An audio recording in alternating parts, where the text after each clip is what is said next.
आप सभी भाई बहनों का आज की आध्यात्मिक कक्षा में बहुत बहुत स्वागत है। आज की चर्चा का विषय है कलयुगी मन। इसके साथ ही हमने दो बातें और लिखी है। प्रथम में लिखा है हमने विषयों की प्रधानता। विषयों का अभिप्राय है कि जो आपके हमारे जो 5 विषय हैं, भोग विषय, गंध, रस, रूप, स्पर्श और शब्द, इन 5 विषयों की प्रधानता का जिक्र है। और दूसरे में हमने लिखा है बुद्धि की गौणता। गौणता का अभिप्राय होता है कि कम, यानी कि अधिकता नहीं है। प्रधानता का मतलब है अधिकता होती है। जैसे आप 100 में से 70%, 80% आप कोई चीज एक इकाई होती है तो उसको प्रधान कह दिया जाता है, बहुमत भी कह दिया जाता है। अक्सर एक साधारण मनुष्य है, जैसे भारत में लोकसभा होती है तो बहुमत देखा जाता है, तो जिसका बहुमत होता है उसी की ही सरकार बनती है या उन्हीं के ही दिशा निर्देश कानून बनते हैं। इसी तरह अक्सर जैसे प्रधानमंत्री भी कह दिया जाता है, यानी प्रधान शब्द का अभिप्राय है कि उसी की ही चलती है, उन्हीं के ही दिशा निर्देश चलते हैं, उन्हीं के ही हुक्म चलते हैं। अब हम चर्चा को अपने मूल विषय पे लेके आते हैं कि कलयुगी मन, यानी कि कलयुग चल रहा है। देखिए 4 युग बताए जाते हैं ना। आरंभ में आता है सतयुग, फिर आता है त्रेता, फिर आता है द्वापर, और जो वर्तमान युग चल रहा है इसको कलयुग कहते हैं। कलयुग का मतलब ही ये है कि इसको काले रंग से भी कह सकते हो, तमोगुण से भी कह सकते हो, कलबुर्जों से भी कह सकते हो, क्योंकि विज्ञान का बोलबाला है। हालांकि विज्ञान आपके हमारे लिए वरदान भी होता है, लेकिन जब उसको गलत दिशा में हम ले जाते हैं तो वो हमारे लिए श्राप भी बन जाता है। लेकिन आज हमारा विषय केवल कलयुगी मन से है, और जिसमें हमने 2 बातें और लिखी हैं, विषयों की प्रधानता और बुद्धि की गौणता। एक साधारण मनुष्य को विषयों की प्रधानता तो समझ में आ जाती है, कलयुगी मन भी समझ में आ जाता है, लेकिन जब किसी को ये कहा जाता है कि बुद्धि की गौणता, तो इसका अभिप्राय कि उसमें बुद्धि की कमी है, ज्ञान की कमी है। यहाँ ज्ञान की कमी से अभिप्राय है कि आध्यात्मिक ज्ञान से। देखिए 3 प्रकार की आपकी हमारी बुद्धि होती है, तामसी बुद्धि, राजसी बुद्धि और सात्विक बुद्धि। क्योंकि प्रकृति के 3 गुण हैं, तमोगुण, रजोगुण और सतोगुण। इसके साथ ही शास्त्रों में एक बात और कही जाती है कि तमोगुण से 10 गुना अच्छा रजोगुण है, रजोगुण से भी 10 गुना अच्छा सतोगुण है। और मैं तो अक्सर इन 3 गुणों को अंकों से भी जोड़ देता हूँ। तमोगुण को मैंने 1 माना है, रजोगुण को 10 और सतोगुण को 100। देखिए एक साधारण बुद्धिमान व्यक्ति भी, उसके सामने अगर 1 का सिक्का रख दो, 10 का सिक्का रख दो और 100 का नोट रख दो, तो एक बुद्धिमानी तो इसी में रहती है कि वो 100 का नोट उठाएगा, 1 का सिक्का और 10 का सिक्का तो नहीं उठाएगा। अगर किसी को ये पूछा जाए कि आप एक दिन का वेतन 1 रुपया लोगे, 10 रुपया लोगे या 100 रुपया लोगे, आपकी इच्छा पे है, आपके पास विकल्प है, तो कोई भी मनुष्य 1 रुपये पे स्वीकार नहीं करता, 10 रुपये पे भी अपनी स्वीकृति नहीं देता, वो तो 100 रुपया ही चाहेगा। लेकिन एक साधारण व्यवहार में अक्सर देखा जाता है कि हम तामसी या राजसी गुणों में ही अपना जीवन व्यतीत कर देते हैं, जिसके फलस्वरूप फिर मनुष्य के जीवन में एक आध्यात्मिक विकास हो नहीं पाता। क्योंकि जब तक मनुष्य सात्विक बुद्धि ही नहीं रखता, क्योंकि सात्विक बुद्धि रहने से ही फिर हमारी अंदर से विवेक शक्ति जागती है, विवेक शक्ति जागने पे ही फिर हमें आध्यात्मिक बातें समझ में आने लगती। लेकिन जब जब मनुष्य केवल अपना समय या अपना परिश्रम केवल विषय भोगों के लिए ही लगा देता है, तो फिर ऐसे में उसकी बुद्धि राजसी रहती है या तामसी बनी रहती है। देखिए तामसी बुद्धि का अभिप्राय है कि जब भी मनुष्य अन्य जीवों के साथ छल कपट हेरा फेरी करता है तो वो बुद्धि का प्रयोग तो करता है। देखिए समाज में जो इतने अपराध होते हैं आजकल, तो देखिए विभिन्न प्रकार के ये मोबाइल पे फ्रॉड हो जाते हैं, कंप्यूटर पे फ्रॉड हो जाते हैं, बैंकों के लेन देन में कई तरह के फ्रॉड हो जाते हैं, धोखे हो जाते हैं। यानी कि ये सभी तभी संभव हो पाते हैं ना जब धोखा देने वाला बुद्धिमान व्यक्ति होगा। लेकिन ऐसे धोखा देने में उसकी तामसिक बुद्धि मानी जाती है। यानी कि जब मनुष्य अन्यों के साथ छल कपट ठगी हेरा फेरी अन्याय जैसे कर्म करता है तो वो भले ही बुद्धिमान तो होता है लेकिन वो तामसिक बुद्धि गिनी जाती है। और तामसिक बुद्धि में पाप कर्म ही होते हैं, कोई पुण्य कर्म नहीं होते। जबकि राजसी बुद्धि में मनुष्य पाप कर्मों से तो बच जाता है लेकिन उसकी रुचि विषय भोगों में ही बनी रहती है। ये जो विषय भोग है, गंध, रस, रूप, स्पर्श और शब्द, ये आपके हमारे जो शरीर है ना, स्थूल शरीर, क्योंकि आपके हमारे तीन शरीर बताए जाते हैं, स्थूल शरीर, सूक्ष्म शरीर और कारण शरीर। आपका और मेरा सभी का ही स्थूल शरीर पृथ्वी, जल, अग्नि, वायु, आकाश के बने हैं। और ये जो आपके हमारे शरीर बने हैं ये भी इन पांच विषय भोगों का ही परिणाम है। ये इन पर भी हम अक्सर ऐसी चर्चाएं कर चुके हैं कि देखिए आपके हमारे जब विषय भोगों के कारण ही जब ये शरीर बनते हैं, यानी कि आपके हमारे जो विषय भोग हैं ये हमारे आपके शरीर के सूक्ष्म तत्व माने जाते हैं। शास्त्रों में इन्हीं को ही तन्मात्रा भी कहा जाता है। और अभी कुछ दिन पहले हमने इस पे चर्चा की थी कि हमारे सूक्ष्म शरीर में ये जो पांच विषय रहते हैं उसी के कारण ही आपका हमारा ये स्थूल शरीर का निर्माण होता है। देखिए स्थूल शरीर का निर्माण की प्रक्रिया से एक सामान्य मनुष्य परिचित ही है। यानी कि आपके हमारे सभी के ही जो एक स्थूल शरीर है वो हमारे विषय भोगों को कह लो या आपके हमारे जो गंध, रस, रूप, स्पर्श और शब्द जो पांच विषय हैं उन्हीं का ही परिणाम है। देखिए शास्त्रों में इन सभी बातों की एक क्रमबद्ध तरीके से चर्चा आती है, लेकिन अक्सर मनुष्य शास्त्रों को ऊपर ऊपर से अध्ययन करता है या कभी कभी अन्य वक्ताओं से इन बातों को सुनता है लेकिन उस पर चिंतन नहीं करता क्योंकि उसकी रुचि नहीं होती। मैंने बताया ना, कलयुगी मन की रुचि किसमें है? विषयों में है, भोगों में है, और बस उसी के लिए वो कार्य करता है। और आज के तो हमारा जो चर्चा का विषय ही ये है कि विषयों की प्रधानता और बुद्धि की गौणता, यानी कि उसके जीवन में रजोगुण की प्रधानता रहती है। क्योंकि विषय भोग जितने भी है ये संसार के, ये संसारी आकर्षण है, ये रजोगुण के कारण ही हमें आकर्षित करते हैं। मनुष्य इन भोगों की ओर सहज ही आकर्षित हो जाता है। देखिए आपके हमारे जो शरीर है पृथ्वी, जल, अग्नि, वायु, आकाश के, शास्त्रों में इन पांच तत्वों को तामसी कहा गया है। और ये जो पांच विषय भोग हैं जिनसे ये पांच स्थूलभूत उत्पन्न होते हैं वो भी तामसी है। यानी आपके हमारे जो विषय भोग हैं वो तामसी हैं। और अब आपका हमारा जो शरीर है वो भी तामस है। और तामस को ही प्रकृति के एक निकृष्ट गुण में गिना जाता है। इसलिए इस स्थूल शरीर की इन अर्थों में तो एक निंदा बनती है। लेकिन शास्त्रों में ही मनुष्य योनि में आपको और हमें ये जो स्थूल शरीर मिला है इसको बहुत ही एक वरदान के रूप में कहा जाता है। यानी कि ये आपका हमारा जो एक स्थूल शरीर है तो स्थूल शरीर आपका हमारा परमात्मा प्राप्ति का एक साधन भी बन सकता है। शास्त्रों में तो इसी स्थूल शरीर को एक रथ की भी संज्ञा दी है। यानी कि इस तामस शरीर को ही अगर हम इसका सदुपयोग करते हैं, यानी कि परमात्मा की ओर अगर हम चलते हैं, तो यही आपका हमारा जो स्थूल शरीर है परमात्मा प्राप्ति के लिए एक साधन का रूप बन जाता है, एक रथ इसको कह दिया जाता है। यानी कि आपका हमारा स्थूल शरीर का इतना अधिक महत्व है। लेकिन ये तभी संभव हो पाता है जब विषयों की प्रधानता की जगह हम बुद्धि की प्रधानता कर देते हैं और विषयों की गौणता कर देते हैं। लेकिन क्योंकि आज का तो हमारी चर्चा ही कलयुगी मन की है, जो कि कलयुग में एक साधारण मनुष्य की यही स्थिति देखने को मिलती है।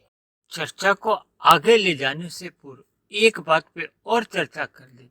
देखिए आपका हमारा जो स्थूल शरीर है इसकी कुछ तो आवश्यकता रहती है। यानी कि हमारे स्थूल शरीर को दाल, रोटी, सब्जी तो चाहिए। शास्त्रों में भी इन सभी आवश्यकताओं की पूर्ति के लिए एक आवश्यक पुरुषार्थ भी करना होता है।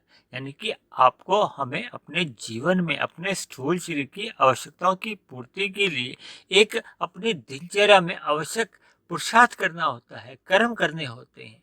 लेकिन हम जब जब इन विषय भोगों की गलियों में आवारागर्दी करने लगते हैं, आवारागर्दी का अभिप्राय है कि जब हम अपने स्थूल शरीर की आवश्यकताओं से आगे निकल के अपने मन में इन विषय भोगों की कामना बना लेते हैं। कामना क्या है? देखिए, एक साधारण आवश्यकता तो हमारे स्थूल शरीर की है कि हमें दाल रोटी सब्जी मिले। लेकिन जब हम इच्छा रखते हैं कि हमें साथ में शाही पनीर मिले, रायता मिले, अचार मिले, पापड़ मिले, खीर मिले, सलाद भी मिले, हालांकि ये सभी भोग इच्छाएं रखना कोई अपने आप में पाप कर्म नहीं बनती। पाप कर्म तो तभी बनती हैं जब हम इन भोग्य इच्छाओं की पूर्ति के लिए अन्य जीवों को पीड़ा देते हैं, अन्य जीवों को कष्ट देते हैं। जैसा कि कलयुग में प्राय ऐसा देखने में आता है कि लोग मांसाहार बनते जा रहे हैं, यानी कि अन्य जीवों को मार के। देखिए, भले ही खाने वाला उस जीव मात्र की हत्या नहीं करता, लेकिन इस श्रृंखला में जो जो लोग सम्मिलित होते हैं, मारने वाले, उसका वितरण करने वाले, उसको बनाने वाले और खाने वाले, सभी का परमात्मा की एक व्यवस्था से सबका अपने अपने अनुपात में एक पाप कर्म गिन लिया जाता है। देखिए, जब खाने की मनुष्य की इन पदार्थों की इच्छा जागती है तो वो स्वाद से प्रेरित होती है, वो स्थूल शरीर की आवश्यकता नहीं है। और शास्त्रों में तो इन बातों के लिए निषेध भी किया गया। यानी कि मनुष्य को अपने जीवन में जब जब ये इन विषय भोगों की एक लालसा जगने लगती है तो फिर मनुष्य सुख सुविधा के साधन भी इकट्ठे करता है, स्वाद भरे व्यंजन इकट्ठे करता है।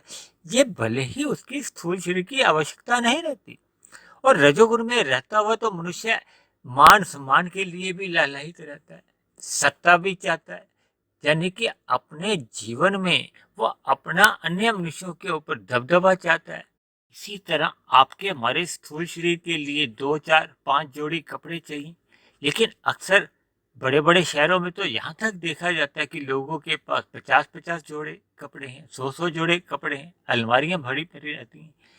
कभी कभी तो किसी किसी जोड़े का एक एक साल में भी नंबर नहीं आता। देखिए, ये सभी बातें प्रत्यक्ष रूप से शास्त्रों में नहीं लिखी आती, लेकिन लिखी गई बातों से संगति लगानी होती है, उसको वर्तमान युग से जोड़ा जाता है। देखिए, मैं तो जितनी भी वीडियो बनाता हूँ वो परमात्मा की प्रेरणा से, जो आपके हमारे जीवन में जो स्थितियां चल रही होती हैं उनको मैं शास्त्रों से बातें जोड़कर एक समझाने का प्रयास करता हूँ। परमात्मा जैसे जैसे मुझे प्रेरित करते हैं, जैसे जैसे मेरे मन में परमात्मा उदाहरण देते हैं, वो मैं आपके समक्ष रख देता हूँ, ताकि शास्त्रों में बताए गए जो गूढ़ रहस्य हैं वो आपके हमारे समझ में आ जाए, ताकि हमारे जीवन में सकारात्मक परिवर्तन हो, हमारी दिनचर्या में कर्मों में सुधार आने लगे। अगर हमारे कर्मों में सुधार नहीं आता, हमारी दिनचर्या वैसी ही बनी रहती है, तो फिर इन सभी बातों का कोई विशेष महत्व नहीं रह जाता। जबकि संसार में ऐसा देखने में आता है कि जितने भी टीवी में या मोबाइल में या अन्य साधनों में जितने भी विज्ञापन आते हैं, चाहे वो समाचार पत्रिका में हो, न्यूज़पेपर में हो, वो सभी भोग प्रेरित ही होते हैं। वो सभी के सभी विज्ञापन आपके हमारे भोगों को एक उत्तेजना देते हैं, वृद्धि करने के लिए एक नए नए भोग दिखाते हैं। और मन की तो देखिए कमजोरी है, कलयुगी मन का मतलब ही ये है कि उसमें एक भोगों के प्रति एक कमजोरी बनी रहती है। और मन का एक स्वभाव है कि उसको केवल नएपन में अच्छा लगता है, पुराना उसको अच्छा नहीं लगता। ये जो हम अभी जो बात की कि इतने इतने जोड़े जो कपड़े हम रखते हैं, वो क्या है कि पुराने जैसे ही हो जाते हैं, वो हमें अच्छे नहीं लगते। यानी कि मनुष्य का पुराने में मन टिकता नहीं है, ये मन की एक कमजोरी है। शास्त्रों में भी ऐसा वर्णन आता है कि मन की कमजोरी का ही ये लाभ उठाते हैं। विज्ञापन करता जितने भी हैं वो हमारी आपकी इस मन की कमजोरी का ही लाभ उठाते हैं। ये जो शहरों में जितने भी फैशन डिजाइनर भी होते हैं, अलग अलग फैशन के द्वारा जितने भी नए नए वस्त्रों का निर्माण किया जाता है वो हमें पसंद आते हैं। पुराने फैशन के फिर कपड़े दब जाते हैं। यानी कि आपके हमारे जो विषय भोग है वो इसी तरह हमारा एक विषय भोग, फिर दूसरा विषय भोग, फिर तीसरा विषय भोग, चौथा, पांचवा, यानी मनुष्य का जो एक दिनचर्या है इन विषय भोगों की उधेड़ बुन में ही लगी रहती है और फिर मनुष्य इन विषय भोगों के लिए ही कर्म करने लगता है। देखिए, आरंभ में जब जब मनुष्य रजोगुण में रहता हुआ अगर कर्म करता है तब तो मनुष्य का पतन नहीं होता, क्योंकि शास्त्रों में रजोगुणी कर्म को भी पुण्य कर्म कहा गया है। जबकि शास्त्रों में जब जब हम तमोगुण में रहते हुए अन्य जीवों के साथ छल कपट ठगी हेरा फेरी अन्याय जैसे कर्म करते हैं, केवल ऐसे ही कर्मों को पाप श्रेणी में रखा गया है। जबकि रजोगुण में रहते हुए जितने भी हम कर्म करते हैं धर्मानुसार, भले ही भोग प्रेरित इच्छाओं के लिए करते हैं, उसको पाप कर्म की श्रेणी से दूर रखा गया, यानी कि ऐसे सभी कर्म भी पुण्य श्रेणी में ही आते हैं। इसी तरह देखा जाता है कि मनुष्य का जो आज वर्तमान युग में विभिन्न प्रकार के जो सुख सुविधा के साधन आ चुके हैं, मनुष्य उनका अधिक से अधिक प्रयोग करता है। देखिए, संसार में कहीं भी अगर सुख सुविधा के साधन आते हैं जिसको प्रयोग में लेने से हमारा आपका अगर समय बचता है और उस बचे हुए समय को हम परमात्मा के ज्ञान में लगाते हैं या अपनी सात्विक बुद्धि का प्रयोग करते हुए एक अन्य विकास के कार्यों में लगाते हैं, तब तक तो बात हमारा पता नहीं होता। लेकिन अक्सर देखा जाता है कि एक साधारण मनुष्य इन विषय भोगों की प्राप्ति के लिए जब अन्य सुख सुविधाओं का भी उपयोग करता है, जिससे उसके जीवन में एक अतिरिक्त समय तो बन जाता है, लेकिन उस अतिरिक्त समय को वो खेल तमाशे मनोरंजन में ही व्यतीत करता है, वो भी एक रजोगुण में आ जाता है। और जब जब मनुष्य अपने मिले हुए समय को बर्बाद करने लगता है और उस बर्बादी से उसका भले ही स्वयं का नुकसान होता है, तो इसमें उसके कोई पाप कर्म आशय नहीं बनता। वर्तमान युग में तामस स्वाद के लिए यानी कि शराब का सेवन बढ़ता जा रहा है, सिगरेट, तंबाकू, जिससे हम अचेत होते जाते हैं, जिसके फलस्वरूप हमारा आपका ज्ञान धूमिल होता जाता है। ये सभी भी जो भोग के साधन कलयुग में बढ़ते जा रहे हैं, जिसके करने मात्र से प्रत्यक्ष रूप से तो उसका पाप कर्माशय नहीं बनता, लेकिन अप्रत्यक्ष रूप से ये सभी भोग हमें अचेत करते जाते हैं। अचेत होने का अभिप्राय है कि मनुष्य परमात्मा में चले जाता है। परमात्मा बने रहने से फिर धीरे धीरे आलस्य आ जाता है। आलस्य आने से मनुष्य अपने आवश्यक कर्तव्य कर्मों को कर नहीं पाता, यानी कि अपने रजोगुण में रहते हुए जो उसके नियत कर्म होते हैं उनसे भी वो मुंह फेरने लगता है, जिसके फलस्वरूप मनुष्य अपने विषय भोगों के लिए, क्योंकि व्यसनी बन चुका होता है, इसलिए फिर वो तमोगुण का सहारा लेता है। यानी कि जब जब वो तमोगुण का सहारा लेता है तो फिर उसका पाप कर्माशय बनने लगता है। इन सभी बातों का उसको प्रत्यक्ष रूप से बोध नहीं होता, क्योंकि आरंभ में मनुष्य रजोगुण में रहता है, लेकिन जब रजोगुण के भोग उसको अचेत करते जाते हैं, यहाँ अचेत होने का अभिप्राय है कि हमारी जो बुद्धि में गौणता बढ़ती जाती है, ये नीचे की स्थिति बनती जाती है। देखिए, जब जब मनुष्य की एक सात्विक बुद्धि रहती है तो उसको परमात्मा का ज्ञान विज्ञान समझ में आता है। ऐसे में उसको प्रकृति के जो कर्म फल सिद्धांत हैं, यानी कि हमें कर्मों के बदले में जो फल मिलते हैं सुख दुख रूपी, उसका उसको बोध रहता है। लेकिन जैसे जैसे उसकी सात्विक बुद्धि से राशि बुद्धि होती है, राशि से फिर उसकी और नीचे तामसी बुद्धि बनने लगती है। ये जो हमने बुद्धि की गौणता कहा है, ये इसका अभिप्राय है कि ये जो रजोगुणी भोगों में जब मनुष्य अधिक लिप्त रहता है तो फिर ऐसे में उसकी जो बुद्धि होती है वो गौण स्थिति में जाती जाती है। ये गौण स्थिति जैसे जैसे बढ़ती जाती है तो फिर मनुष्य की जो एक सामान्य बुद्धि होती है वो भी ढक जाती है।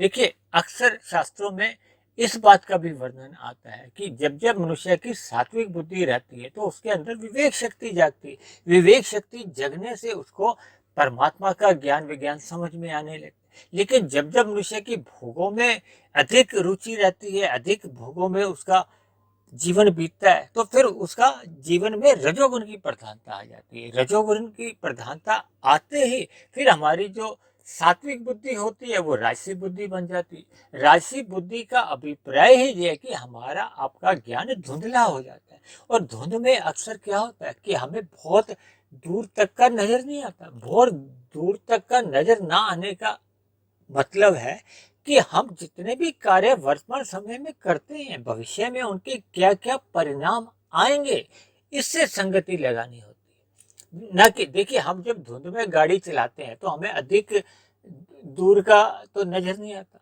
इसीलिए धुंधली बुद्धि का मतलब ये, देखिए शास्त्रों में ये धुंधली बुद्धि शब्द नहीं है, लेकिन ये मैंने अपनी कई चर्चाओं में इस शब्द को इस्तेमाल किया है।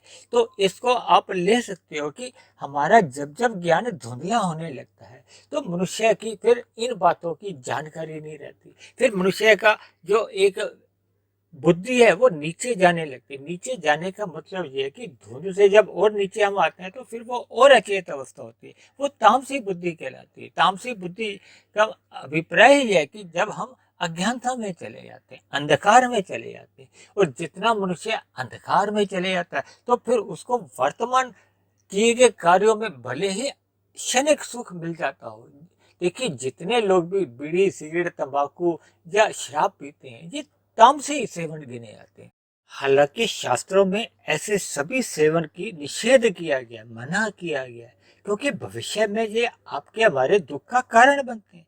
ये जो जितने भी जो हम नशे की चीजें मनुष्य लेता है, कुछ समय बाद उसका स्थूल शरीर में भी कई प्रकार की बाधाएं आने लगती हैं, बीमारियां आने लगती हैं, और जो उसका अंतःकरण खराब होता है, उसके विचार दूषित होने लगते हैं, जो बाद में उसके भविष्य में कर्मों को भी प्रभावित करते हैं। यानी कि ऐसे मनुष्य अक्सर पाप कर्म करने से परहेज नहीं करते। देखिए, जितना मनुष्य की सात्विक बुद्धि होती है वो पाप कर्मों से अपने आप को दूर रखता है।